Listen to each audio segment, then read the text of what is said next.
Jesus taught that much will be demanded from those who have been given much, and that one who has been entrusted with much will have much asked of him. Now, this can be applied in many contexts, but in the immediate sense that Jesus was teaching, it had to do with spiritual influence. When it comes to the responsibilities of those who have spiritual influence, one of my favorite passages is 1 Corinthians 3. In this video, we're going to see how disciple makers are called to be wise master builders who build the right thing, the right way, with the right materials.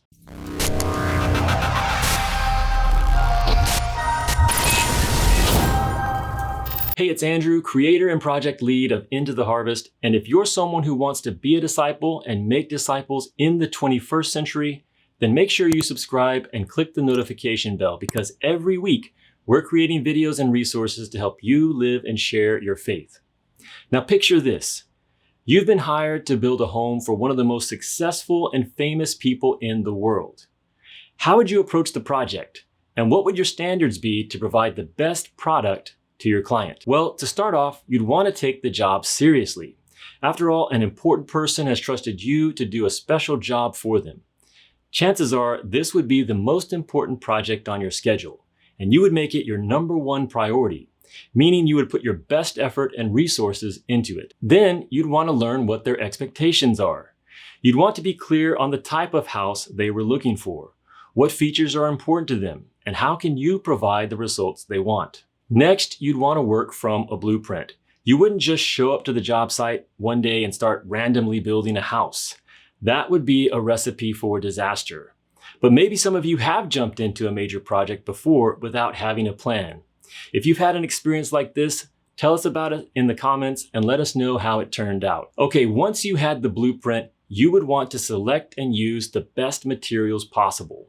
Using the best available products is often where good and poor builders separate themselves from the pack. Almost all expert builders know the value of working with the best materials they have access to. If you did all these things, when the job was done, you could look the person who hired you in the eye and know you had given the work your best effort. Well, this is the imagery Paul uses in 1 Corinthians 3. It turns out you have been hired to build a house for a very important person. God has called us to build his house, and that's what we're doing as we make disciples. When he writes to believers in Corinth, Paul says, "We are God's fellow workers, you are God's building. According to the grace of God which was given to me, like a wise master builder, I laid a foundation, and now someone else is building on it. But let each one be careful how he builds." So let me just highlight several things from this passage. First, you've been hired to build God's house. Serving God is not for the exceptional or the extra talented. It isn't just for pastors, priests, and missionaries. You've been bought with a price. God hasn't just made you part of his family, he's made you part of the family business, and there's work he wants you to do. Second, what you build matters. Sometimes we think we get to decide how to serve God.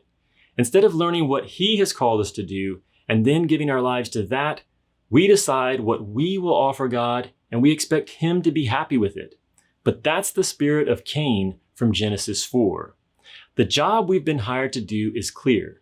Make disciples. Build the house of God, his church. Become wise master builders.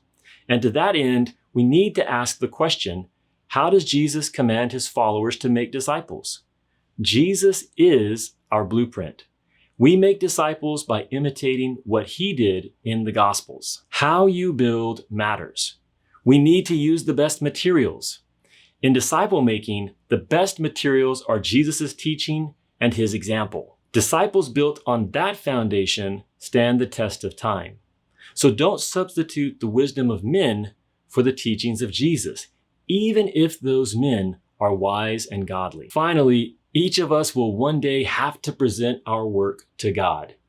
And despite our feelings of how we did, it's ultimately God who determines whether our efforts fulfilled his desire and instructions. How well did we obey and pass along the teachings of Jesus? So let's be serious about this life that Jesus has called us to. Are you engaged in the work? Are you following the blueprint?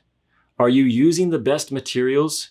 And are you learning to become a wise master builder? Hey, if this video encouraged you, click the like button and let us know in the comments, what's your biggest struggle when it comes to the work of making disciples? Thanks for joining us, and we will see you again in our next discipleship tips video.